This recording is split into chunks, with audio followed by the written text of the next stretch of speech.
I destroyed 3 lives in 4 seconds. A mother, a father, a little boy, and then I spent the next 53 years trying to destroy a 4th, mine. Couldn't do it. Turns out the one life I wanted to end was the only one I couldn't. My name is George Freeman. I'm 89 years old. Been in this place for 53 of them. I've had 2 lives. The first one was 36 years. Pine Bluff, Arkansas. I was a carpenter. Built furniture, tables, chairs, cabinets.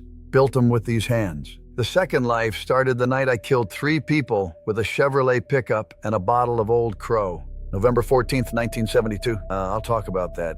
But that ain't why I'm sitting here. I'm sitting here because of what I learned after. And what I learned took a real long time. These hands used to build things. Now they mostly just shake. But they still remember the wood, the grain, the smell of fresh-cut cedar. They remember other things too. Pine Bluff in the 60s. Lord, you ever smell sawdust and coffee at the same time? That was my morning. Every morning. 5:30, the shop door opens, the coffee pot goes on, and the sawdust from yesterday is still hanging in the air like it was waiting for me. My daddy taught me the trade. His daddy taught him. 3 generations of Freemans putting their hands on wood and turning it into something a family could sit around. A kitchen table ain't just a table, son. That's what he used to say. It's where a family becomes a family. I believed that. I built tables for half the county. People'd come to the shop. George, I need a table for my new house. And I'd ask them how many kids they had, how tall the wife was, whether they said grace before supper, because a table's got to fit the family, not the other way around. Ruth, my wife, she'd bring me lemonade around 2 o'clock. Real lemonade, not that powder stuff. She'd stand in the doorway with the sun behind her and say, George, you gonna build furniture or you gonna eat? And I'd say, both if you let me. My boy James, he was 13 then, used to come help after school. He'd hold the planer wrong every single time, and I'd fix his grip, and he'd hold it wrong again the next day. Every day. Same mistake. And I never got tired of it. Not once. I had everything a man could want. A wife who brought me lemonade. A boy who held the planer wrong. A shop that smelled like cedar. A town that knew my name. I had all of it. And I didn't know. You never know. That's the thing nobody tells you. You're standing in the middle of paradise and you don't even look around. November 14th, 1972. I was at a buddy's place watching the Cowboys game. I drank. A lot. 7, 8 bourbons, I lost count. I drove home. Highway 63. 2 lanes. Dark road. No street lights. I crossed the center line at 11:47 p.m. Carl and Linda Perkins were coming home from Linda's mama's house. Their boy Michael was sleeping in the back seat. I killed all 3 of them.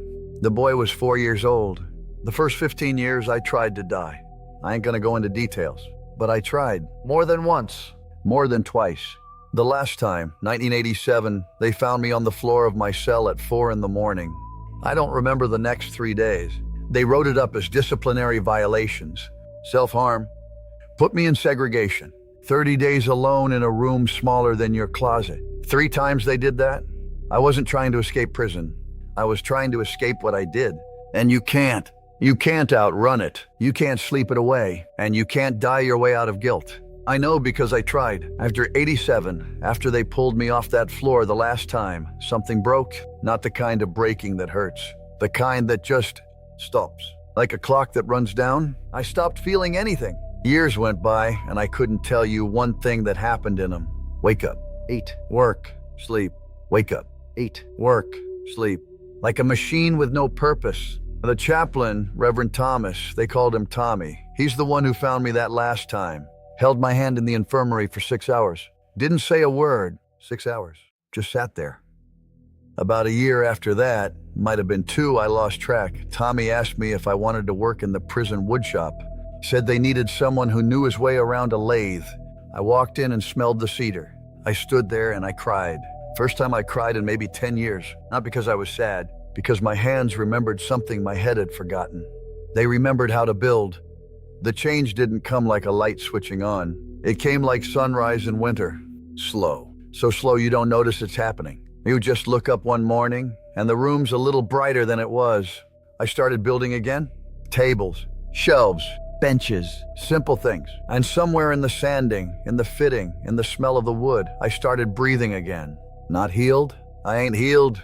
I want to be real clear about that. A man who killed 3 people, including a child, doesn't get to say he's healed.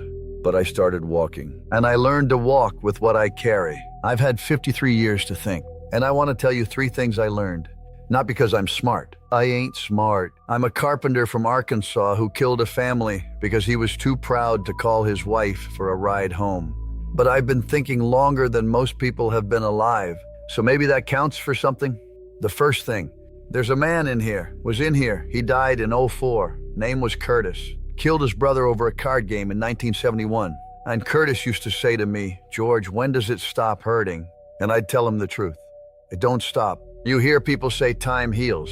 That's a lie. Time don't heal a damn thing. What time does, if you let it, is teach you how to carry it. Like a sack of stones on your back. The sack don't get lighter, but your back gets stronger.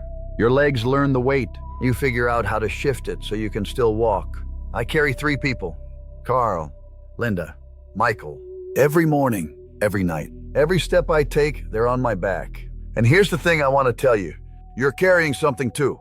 Maybe not 3 people. Maybe it's a marriage you broke, a child you weren't there for, a friend you let down, something you did that you can't take back. Don't try to put it down. You can't. Don't try to forget it. You won't. Learn to carry it. That's all. Just learn to carry it.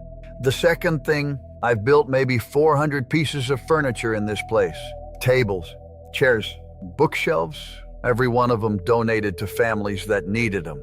When you build a table, there's one moment where you make the first cut. Before that cut, the wood can be anything. A chair, a shelf, a cradle. After that cut, it's committed.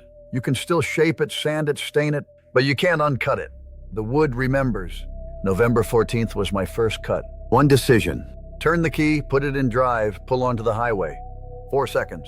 And everything after, 53 years of everything after, was just sanding. Shaping. Trying to make something out of a piece of wood that was already cut wrong. You're making cuts every day. You don't think about it. You get in the car after 2 beers and you think, I'm fine. You pick up the phone while you're driving. You say something to your kid you can't take back. You're 1 cut away, always, every day. And most days the cut don't matter, but one day it will. And you won't get a second piece of wood. The third thing, and this is the hard one. Reverend Tommy, the chaplain, the one who saved my life, he came to me about 20 years in. Sat across from me, right, like you're sitting now. And he said, "George, God has forgiven you." And I looked him in the eye, a good man, a man I loved. And I said, "Tommy, God didn't kill those people." I did. He didn't have an answer for that, because there ain't one. People want forgiveness to be clean, like washing your hands. You're dirty, you wash, you're clean. But that ain't how it works. Not for what I did. Forgiveness, the real kind, is messy. It's unfinished. It's a table with 1 leg shorter than the other 3. It wobbles. It holds your plate, but it wobbles. I've forgiven myself about 60%. Maybe 70 on a good day. And I've been working on it for 53 years. That last 30%, I don't think I'll get there, and I've made peace with that. If you're carrying something you did, something you can't undo, don't wait for 100%. You'll die waiting. Forgive yourself 60%. Start there. Let the table wobble. But sit at it. Eat at it. Live at it. Because a wobbly table is still a table. And no table at all is just a man standing in an empty room with a plate in his hand. I'm 89 years old. Michael Perkins is still 4. I think about that every single day. I got old. My hair went white. My knees gave out. I watched seasons change through that window 53 times. I read books. I built tables. I learned things. I grew. And Michael is still 4. Still in that back seat. Still sleeping. His mama's still 31. His daddy's still 31. They're frozen. I'm the only one who kept moving. And that right there is the cruelest part. They didn't get 53 years of thinking. They didn't get the chaplain. They didn't get the woodshop. They didn't get to learn what I learned. I took all of that from them. So when I tell you what I've learned, understand, I paid for this knowledge with 3 lives that weren't mine to spend. I'm grateful. That sounds wrong. How can a man who did what I did be grateful? But I am. Not for the prison, not for the sentence. I'm grateful that I lived long enough to understand what I took, because understanding is the least I owe them. My daddy used to say, "A broken piece of wood ain't useless, George. It just can't be what it was supposed to be. It's got to be something else." I was supposed to be a carpenter in Pine Bluff, Arkansas, husband to Ruth, Father to James and Sandra, builder of tables. Instead, I'm this, something else. One bottle, one road, one night.